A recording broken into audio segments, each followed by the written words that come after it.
Croissant sounds like someone fed a thunderstorm into a crusher. Chains squeal, fans howl, cutting torches hiss and spit star-colored sparks into a fog that tastes like pennies and burned sugar. Auction screens flicker lots and fines, hull plates, life support loops, contraband, sealed. Somewhere, a child laughs at a drone eating a sandwich wrapper. I wipe my hands on my coverall and tell myself I'm here for exhaust gaskets, nothing else. Then I see the cage. It's bolted to a beam high enough to keep the worst kind of buyer from reaching in with a knife. Grated floor, welded corners, a hand-painted placard wired to the bars in station red. Forbidden. Hold for fine. The word hits me in the sternum like a thrown spanner. Somebody went out of their way to make the letters angry. She sits inside like a storm sits inside a horizon, contained by geometry, not by choice. Blue skin under hazard bulbs, the shade you get when daylight is a rumor. Short black hair, chopped in a mirror with a blade that didn't forgive. She looks 23 by Earth calendars. By asteroid clocks, she could be older, newer, both. Silver at her throat, compliance collar. The LED is a neat, lying dot of red that says the universe is simple if you obey. A guard with a baton and a badge the size of his courage leans in. Up, he says, already tasting someone else's fear. He jabs between the bars. The baton kisses her ribs with a crackling whisper. She moves. It's not a flinch. It's physics changing its mind. Chain bites. Hook screams. Bars take a breath they don't have. She hits the limits of the shackle and makes metal forget it's strong. The crowd pivots as one organism bred on spectacle. Boots scuffing, necks craning, pockets preparing to win or lose a moment's worth of rent. I raise my hand. I don't shout. I don't make a speech. I let the station's oldest language do the work. Transfer cleared, penalties acknowledged. The machine of rules fed its measured bite. Release, I tell the guard. Paid. The receipt prints like a tired prayer. Thin paper, violet ink. The station seal that smears if you breathe wrong. 900 credits. Processing. Handling. The price of stopping one stupid thing today. The guard's eyes flick from the paper to my face, hunting for a game he knows how to beat. He doesn't find one. Protocol wins. It always wins here because it never blushes. Click. The lock unhooks its jaw. The chain slides away with the sound of a promise loosening. She's standing now, shoulders tight as though holding up a ceiling, breath operating in short contracts. Her eyes take me in, then the exits, then the catwalk shooter nests, then the crowd again. Everything about her reads like a systems map. Threat vectors, redundancies, failure points. I recognize the look. I've worn the maintenance version of it on bad nights inside fuel tunnels. I don't touch her. I don't touch the collar. I angle my body toward the hangar mouth and move slow. Bay 16C, I say, like I'm talking to the air. Hazel? She follows, half a pace behind. Not because I asked. Because the path I made is a shape she can read. The guard steps aside, baton retreating to safety like a tongue after a lie. Someone boos. Someone else laughs. The ring thins. The station resumes pretending the only miracles that exist are measured in credits and oxygen minutes. We pass the currency line where gamblers trade heat for hope. We pass the noodle stall steaming broth that tastes like water forgiving you. We pass a boy sleeping on a coil of rope, face smeared with grease in the shape of a future he didn't choose. We pass out of the noise and into the older noise you feel through your boots, the low-frequency throb of mass and gravity trying to agree. Hazel sits in her berth, the way a mule sits in a narrow alley. Scuffed paint. One blue panel, one orange, 3 primer gray. My name stenciled twice and crossed out once. She's ugly the way honest things are ugly. I thumb the ramp. It sighs down. Inside smells like coolant and soap. Galley to starboard. A fold-down table. 3 mismatched mugs. A stew pot that survived 2 depressurizations and a divorce. Port-side lockers, dented into a constellation that only makes sense if you know the story of each dent. Floor grates polished bright by the soles of a tired man who keeps fixing what other people throw away. I set the master key on the table. Chipped corner, heat-polished edge. One quiet rectangle with the authority to end a chain. You're free, I say. The words feel like I borrowed them from someone better than me, and now I have to prove I deserve them. Food's on the right. I'm sleeping below. I leave the ramp open. I turn my back. It feels like leaning over a long drop with both hands off the rail. There's a drag of metal at the hatch. A wrench. Not brandished. Held. I hear her step onto the deck proper, like someone stepping onto an ice lake that might not hold. I run water into the sink and wash my hands the way Dad taught me on Luna Dock 12. Knuckles. Nails. The parts that collect the job you just did. The stew unit ticks as it warms. The light over the table buzzes once and remembers how to be a light. I go to the crawl space and pull out my bedroll, threadbare, laundried into softness. The mattress squeaks like a rat. I let it squeak. I won't pretend I'm not here.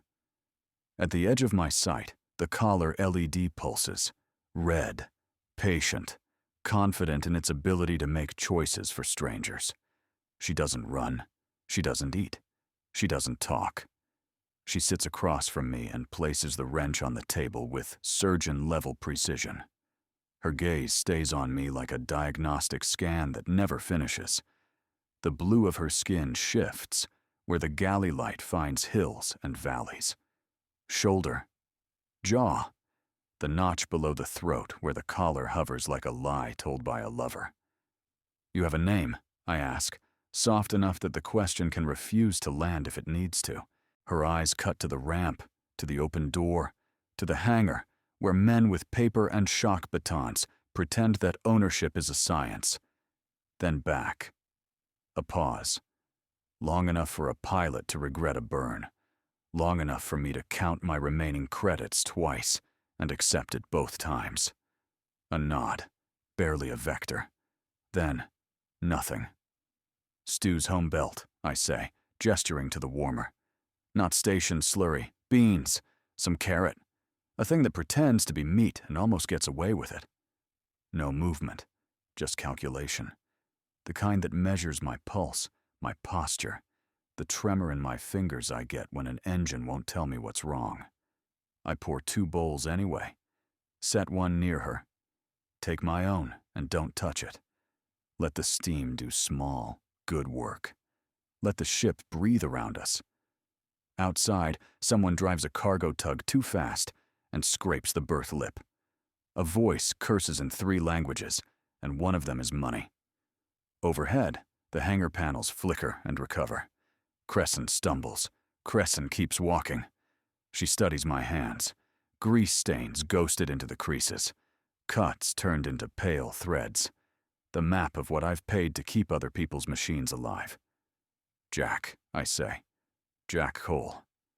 The collar light puts a red dot on the tabletop that looks like the end of a sentence.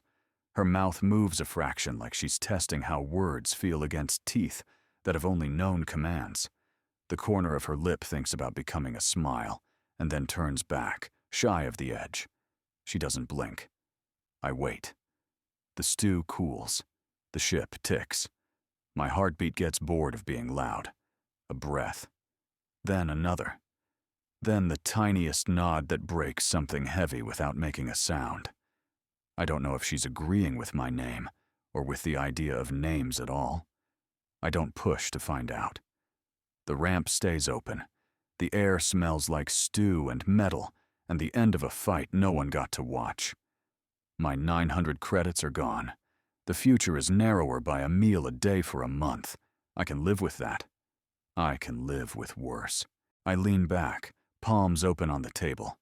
I give her the only thing I own that no one can sell. Time. Days stretch in hyperhops, stitched together by the Hazel's soft yawns and the smell of flux. I fix pumps. She finds anomalies before my sensors do, like she's listening to the ship through her bones. We don't talk much. Talking feels like taking apart a part that's still working.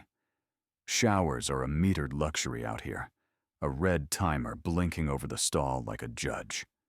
Steam swells, swallowing steel edges, making Hazel feel round and kind.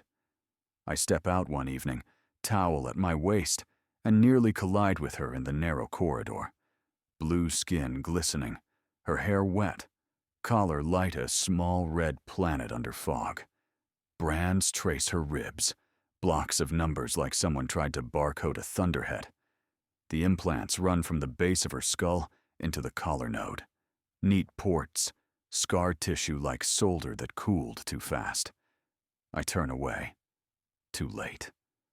Our eyes already met, shock close, the corridor smaller than truth. I stay turned, let the timer scold us both, and speak first so she doesn't have to. I'll patch the galley light, I say, voice catching. It flickers when the heater kicks. She doesn't answer. The drain hums. The timer bleats its last second. The door sighs open. I take my steps past, careful like I'm walking near a new weld. I spend that night under the engine cowl pretending the Hazel needs me more than my thoughts do. 3 jumps later, a tracker pings. The sound is tiny, almost polite, as if it's sorry to ruin our day. My console prints coordinates that shouldn't exist. The fine hunters have us bracketed. 3 small blips, patient fish with legal teeth. We tangle Hazel into an empty ore bay and kill the external strobes. I drop her on magnetic feet, hold my breath, and listen. Space is quiet. Greed is not. Boots on the hull, then clamped boots on the ramp.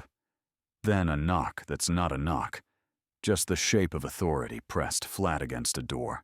Nia appears behind me without sound, eyes bright and narrow, hand already wrapped around a wrench that isn't large, but means it. Don't, I whisper. The ramp opens on my override anyway, because I'm out of games, and I know how to play once in a while. 3 of them step in, vacuum gray coats with a private law stitched in silver. The boss has good teeth and a wristband that's not a watch. 2 flanking him wear guns like habits. No theatrics, the boss says, smiling like he's paid to. Return the contraband and live. I could argue the receipt. I could show the stamp. I could hand him every word that ever kept a man like me standing. None of it would change the way he strokes the underside of that wristband with his thumb. It's not a nervous tick. It's a dead man switch. Nia shifts to strike first. It looks like she'll make 3 moves, and the room will rearrange around those moves. I step between them before she can, palms out, throat dry. Don't, I say again, softer. Please. Don't make this sentimental, the boss says. It's nothing personal, Mr. Cole. You know how fines are. Rules, bells, levers. She's an instrument. She returns to rack. I nod like I'm agreeing, but I'm not. I've got a micro-cutter in my pocket and a stupid plan in my head. I take one breath to decide if dying for a stranger is different than living next to a cage I helped build. It isn't. I move. My shoulder kisses Nia's collarbone as I step in. Her breath touches my cheek, and everything in my body does the thing it does when a live wire is near. My left hand cups the collar housing, fingers mapping the seams. My right hand flicks the cutter to life, a thin bead of blue that sizzles like a secret. The collar LED wakes, red sharpens. Somewhere deep under her skin, the module feels me trespass and starts a gentle, pitiless countdown. It switches the red from heartbeat to metronome. 10. 9. 8. I can hear the boss smiling. You're making this dramatic, he says. And short. The cutter eats through a locking tab with a spit of ozone. I slide the edge under the skin plate, trace the path of the microfilament leads by heat and hunch. The timer's pulse crawls into my fingertips. My thumbs already burn. The stink of cooked plastic and singed hair rises, honest as a prayer.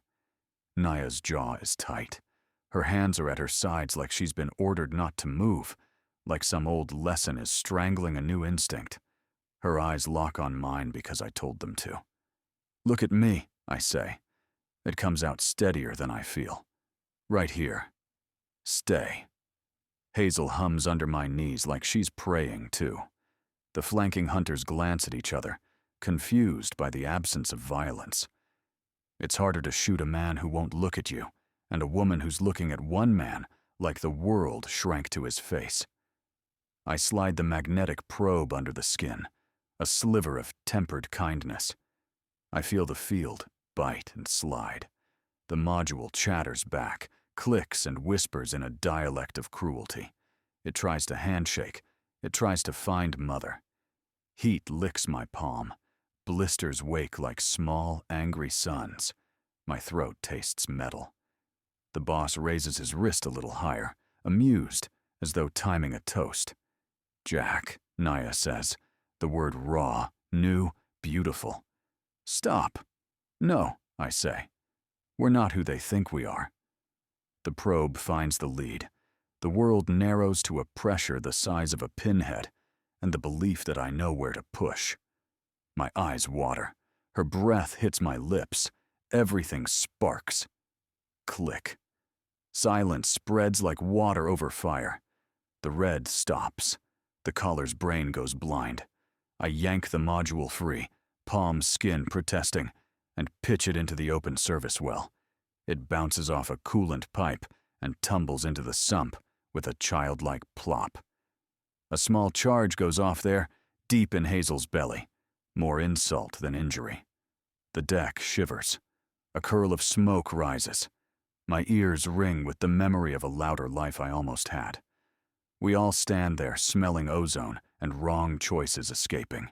The boss stares at the empty place on Naya's neck like someone stole the punchline. I blow on my fingers and don't wince because I won't give him that, and because I'm a mechanic and pain is just another tool. Return the contraband, he tries again, voice thinner. Or, I echo and step forward into his shadow, just enough that he has to tilt his head to keep eye contact. You'll find me. Add processing fees, dock time, write a poem on a form until a stamp sings. She's not contraband. She's not yours. She's not mine either. Naya hasn't moved. She doesn't touch the place where the collar was. She's breathing like a diver who found the surface and doesn't trust it. The boss looks at his men. His men look at the smoke curling from the sump and the burned patch of my palm and the clear space around Naya's throat where a law used to live. They do math. The answer arrives. Too much trouble for the rate. He lowers his wristband like it suddenly weighs the rest of his life. Audit will note resistance, he says. Expect an addendum. I live in addendums, I say. He leaves first because men like him always prefer doors to faces. His boots are loud, and then memory. The ramp lifts on a breath I didn't know I was holding. Hazel closes her mouth on the world, and the quiet is a clean sheet. We don't speak. Not yet. I put the cutter down. I run cold water over my hand until the shine dulls to hurt. Naya stands exactly where she was, as if moving would break the spell that broke the plan, that broke the leash. They'll be back, she says finally, voice low, almost apologizing to the empty air that used to obey her. They always come with more forms. Let them look for people we aren't anymore, I answer, and surprise myself with how certain I sound. She blinks. It's the first time I've seen her do it. Something unclenches behind her eyes. She moves a fraction closer, a tide deciding. I lift my hand. Slow. Show the palm, slow, and place it on her shoulder.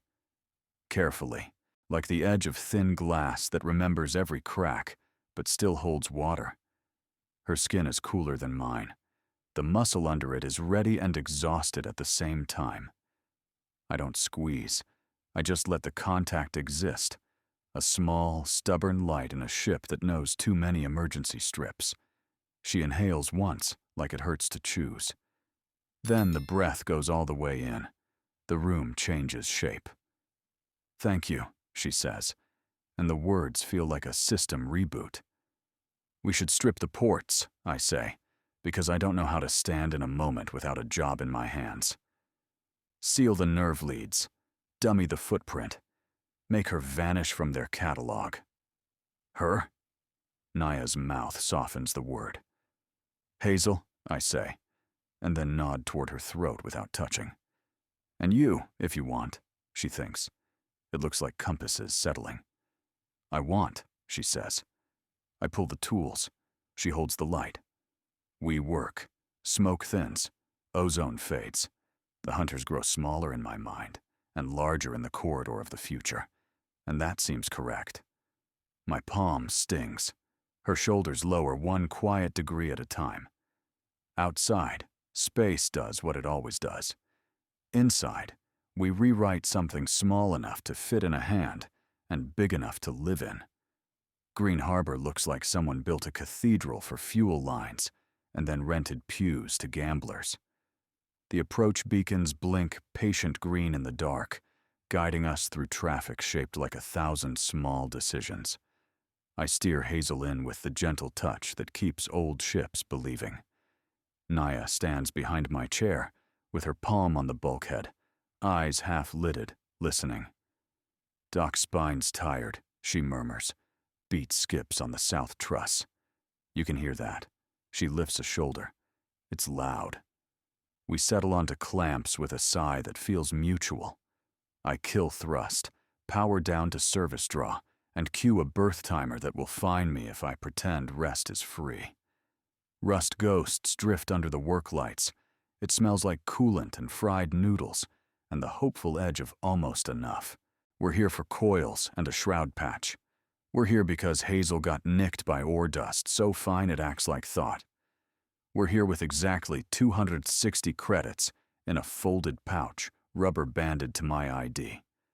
I pop the nose cowl. Naya slips beside me into the tight space, handing tools before I know I need them. Her fingers move like she's getting directions from somewhere truer than my words. "That harness," she says, chin tipping toward the aft conduit. "The loom looks sad." "It's old," I say, like everything I love. She slides a probe in and the panel flickers. "No," she says, and I hear humor, small and real. "It's misrouted. You've been asking human nerves to act like machine nerves." I pretend to be offended. "Hey, it works." "You survived," she counters. "It's different." She reroutes a bundle, tightens a clip, and the coil's hum evens into the sound I haven't heard, since Hazel was 5 years younger, and I was too. She looks up, and the laugh escapes her like a sneeze, quick and surprised. The sound is sunlight in a station that forgot windows. It hits me right where the panic was living and evicts it. We patch the shroud with a plate that almost fits, heat it, pray to physics, and tap the seam until it agrees. I check the time, check my credits, check the list of things I can't afford. "Coils," I say. "We need them." "We can wait," she offers. "We can. But I'd rather not meet vacuum on its terms." She wipes her hands and nods. We step out into Green Harbor's main artery, where vendors hawk tomorrow like it comes with warranty. Drones drift over our heads with trays of dumplings. A boy on a unicycle sells algae candles that promise, glow with no regrets. A cat asleep on a cargo net opens one eye, judges us, and forgives us for not being fish. We make it 10 meters before the trader finds us. White teeth, hair gel that could stop a leak, smooth coat with a lot of pockets for other people's money. He's holding a folder like an altar. The badge on his collar says, "Compliance Friend." Friends, he beams. Just who I was hoping to disappoint with how affordable salvation is. I should keep walking. I don't. Predators know the sound of a thin wallet and a soft heart. He flips the folder open and fans forms like he's doing card tricks. Status legalization, resettlement authority, security clearance prorated for your sector, fast-track adjudication of prior incidents, and, because I believe in safety, behavior band. Keeps the wildness quiet, gentle, elegant. People will relax around her. He tips his chin at Naya like she's a crate he's admiring for resale. All for a mere 2,800 credits. We even waive the empathy tax. Empathy tax? I ask. A joke, he says, not laughing. Mostly. Naya's face stops. Not blank. Stopped. Like a door that met a palm and decided to live. I lay my hand flat on the little table between us, palm up, fingers trembling from burns and truth. Her call. His smile wobbles. It's not the word he expected between price and signature. He recovers fast, teeth reasserting control. Of course, autonomy is our brand. Ma'am, with this package, you could walk any hall, any port. People would know you're safe. Naya looks at the band nestled in blue foam. It's prettier than her collar was. It has a brushed finish that invites touch. There's a little pulse window that promises a normal heartbeat if you pay on time. She doesn't reach for it. What does it do? She asks. Not much, he sings. Just helps you make good choices. Whose? He opens his hands like the answer is too big to hold. Society's. Her gaze cuts to me. I'm a reflection in her eyes, smaller than the forms, but not erased by them. The traitor slides a pen closer, the sound like a fork on a plate. Nia does a strange thing. She looks at the crowd, the boys whipping drones and loops, the woman selling hair braids beside a 3D printer hacked into a jewelry mill, the old man asleep on 3 crates labeled oxygen filters, certified even though everyone knows they aren't. She's measuring more than risk. She's measuring what choices look like here. She steps back. No. The traitor blinks. No. No, she repeats, and it isn't loud, but it clears a space around us. I won't buy a behavior to make you comfortable. He tries to laugh like this is banter we'll remember fondly at our 10-year subscription renewals. You'll regret passing. We already regret a lot, I say. This won't make the list. His mask slips for a heartbeat. The person beneath it looks hungry and tired. Then the mask finds its straps. Audit will note non-compliance, he snips, and leaves us to breathe the air that hasn't been invoiced yet. We stand there a moment. Nia watches the band vanish into the crowd like a silver fish that didn't get caught. I watch my reflection flicker in a shop window where a fake sky loops birds that don't blink. Back on Hazel, I count credits again.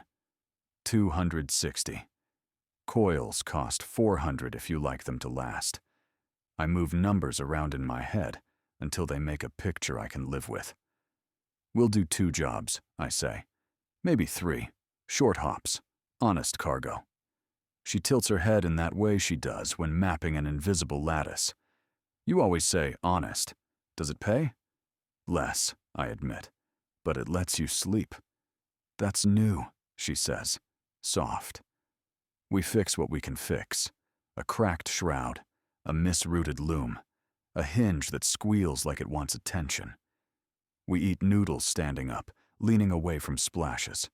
The broth is clearer than mine ever is. The cook nods at Naya's scars, like a man who knows when to mind his own history. Night finds us at the viewport, watching the traffic right and erase itself across the black. Green Harbor's light halo fades to a quiet ring when you're far enough from noise. Hazel creaks like a house you grew up in. What's your real name? I ask, because the quiet is full and still, and asking is part of the work. She doesn't answer at once. Her hands rest on the sill like they're memorizing ship metal for when walls become unreliable. Finally, she says, "Naya." "Nia," I repeat, letting the letters sit on my tongue until they decide to trust me. I like how it feels to say. She breathes, the kind that goes in, goes out, and leaves something repaired on the way. I like how you say it. I roll out 2 bedrolls. It's our ritual. Distance. Somewhere for the fear to lie down and pretend it's not between us. She stands at the viewport for a long time, watching a tug line up a barge, like a parent guiding a stubborn child. Her reflection over the stars looks like a promise written in water. When she turns, she doesn't touch me. She doesn't ask. She sits beside me, not quite shoulder to shoulder, knees almost arguing with mine.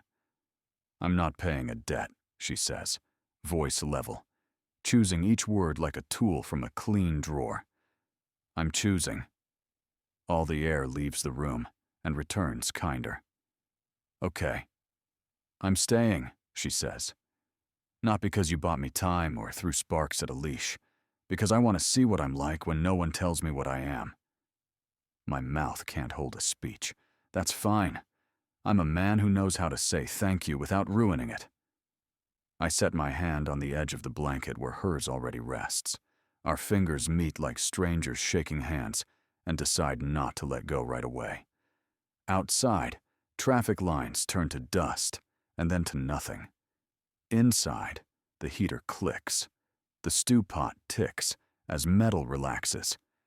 Somewhere deeper, the ports where the collar lived cool down to skin. "We'll need coils," I say, because I don't know how to end a holy thing except by naming something ordinary. "Soon." She smiles. It's the first time it reaches the place the collar couldn't touch. "We will." We lie down on separate blankets, like a pair of bridges being honest about distance.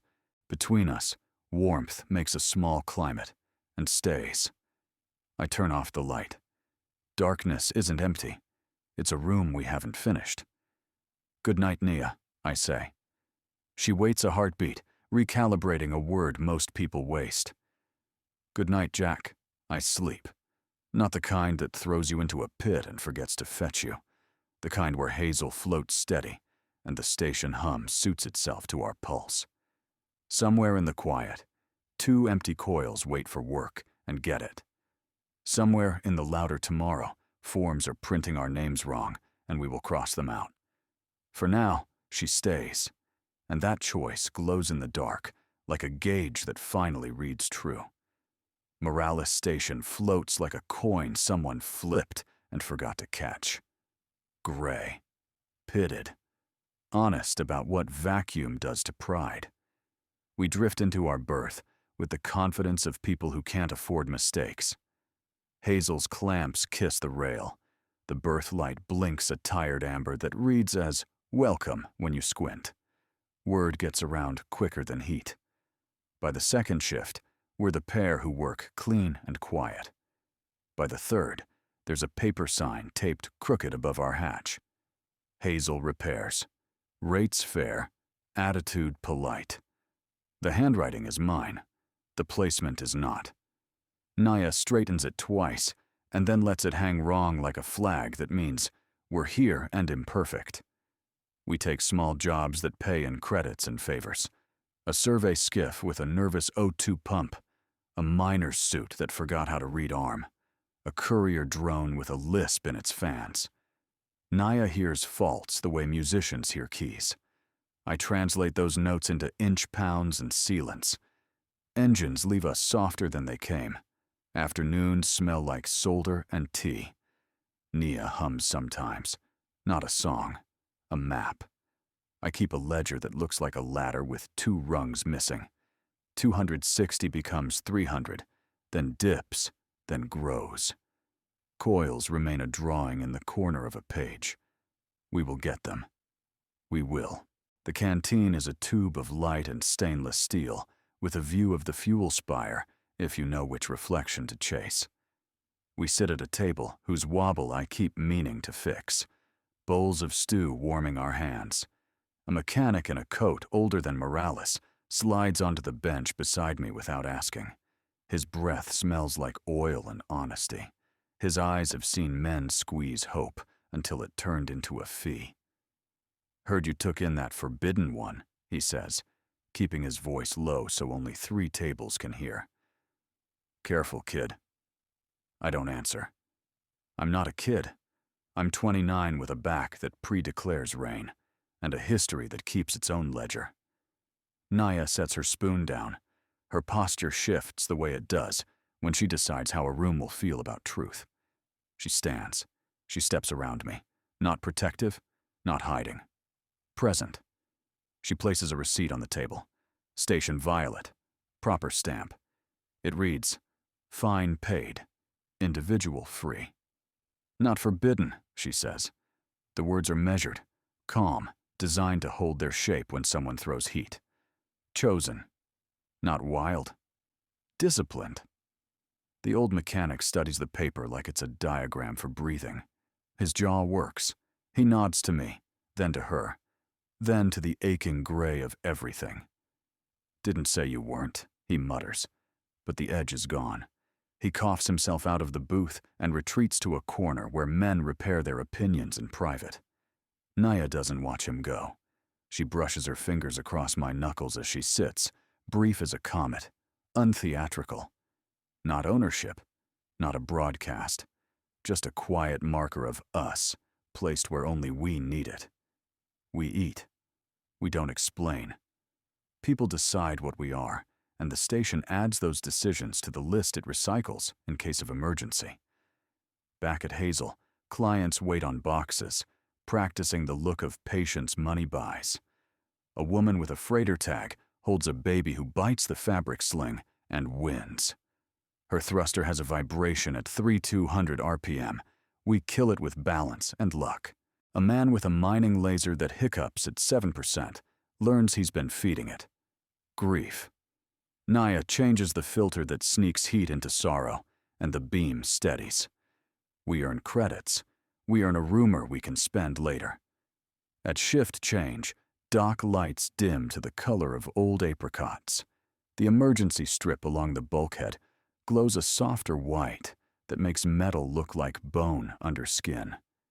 In that light, Hazel feels like a rib cage that means shelter. We walk the spine back toward our berth. The station's loud turns to the whisper that keeps ships from panicking. Naya's step matches mine. Small variance, pleasant interference. The physics of 2 people sharing gravity. I think about the words people used to own her. I think about the buttons they pressed and the doors that opened until they closed on her body. I think about the hunters and their patient dead man switch. I think about my palm, healing in a clumsy film, and the way she said my name like the beginning of a treaty neither of us wanted to sign, but both of us needed. Hazel's hatch opens on our smell. Metal and stew and the kind of soap you buy in bulk. The Hazel Repairs sign shivers in station breath. I wipe a thumb across the smear, where the S lost a fight with my glove. We tally the day at the table. Coils stay on the list. Circled, not pleading. Jobs worth doing go on the other list. Smaller and stronger. No smuggling, I write again, because repetition is how you teach habits to stay. No ghosts, no guns, no lies you can't feed. Naya leans against the bulkhead, eyes on my handwriting like it's a chart she can finally read. How do you know which jobs are worth doing? They leave the world better, I say. Or at least not worse. And they don't ask you to be someone you hate. She nods. That's new too. We're washing bowls when someone raps on the hole like debt collectors learned Morse. I dry my hands and open a palm width. A courier arm slides a sealed pouch through before I can decide to refuse it. The stamp is a corporate sun. The ink smells expensive. Inside, a contract written in legal that tries very hard to sound like love. It is from the company that ran the fine hunters. It offers amnesty for unauthorized interference, if I deliver the asset for routine recalibration. It includes a clause about memory sanitation to remove stressors from the household. It offers numbers that could buy us coils, paint, and the kind of quiet that comes from not being brave. Naya reads over my shoulder. I feel the space between her breaths. It changes temperature twice, then steadies. They want me back, she says. Not surprised, not hurt, just confirming gravity. They want to clean you, I say. The words taste like spilled coolant. Her hand finds the back of a chair. She grips and releases, measuring the shape of refusal. The sanitation is for you, she adds, very calm, so you can forget you moved. There it is, the trap that smiles, the promise that bleaches, the kind of kindness that takes your name off you and hangs it aside for laundering. I slide the paper back into the pouch. I don't tear it. Paper doesn't deserve to keep your anger. I scrawl across the outer seal in a line the scanner will understand. Returned. Not interested. I hand it back to the courier arm. It vanishes like it never thought it would. Naya doesn't say thank you. She watches my face like something delicate and dangerous lives there. Maybe it does. Love, maybe. Or the shape that comes before. We sit. We breathe. The station ticks like an old watch. They'll escalate, she says finally. If the system can't seduce, it punishes. I know, I say. We'll be ready. How? Soft, curious, half a test, half a prayer. We keep working, I answer. We buy coils. We make friends. We don't hide who we are when hiding makes us small. She steps closer. Not touching. The almost touch that says the decision line is a hair, and we are on the right side of it for now. People remember, I add. Enemies do too. We give them better stories to fight. She tilts her head. Stories? Receipts, I say, and grin despite the knot in my chest. Like yours, marked free. Dock lights dim one more degree. The emergency strip keeps its gentle promise. We leave the table as it is. Ledger open. Lists visible to anyone who peeks. Hazel hums a contented C. We walk back out into the corridor, not as owner and cargo, not as savior and saved. Partners. Two people who decided to be people to each other, even when there are cheaper ways to breathe. Our shoulders bump and do not apologize. At the mouth of Bay 16C, Naya glances back down the long bright of the dock. Hunters aren't there. The company sun isn't there. Only the sleeping shapes of ships and the men and women inside them who will need what we know how to do. Stop, she whispers. And the world obeys, just long enough for our fingers to find each other again.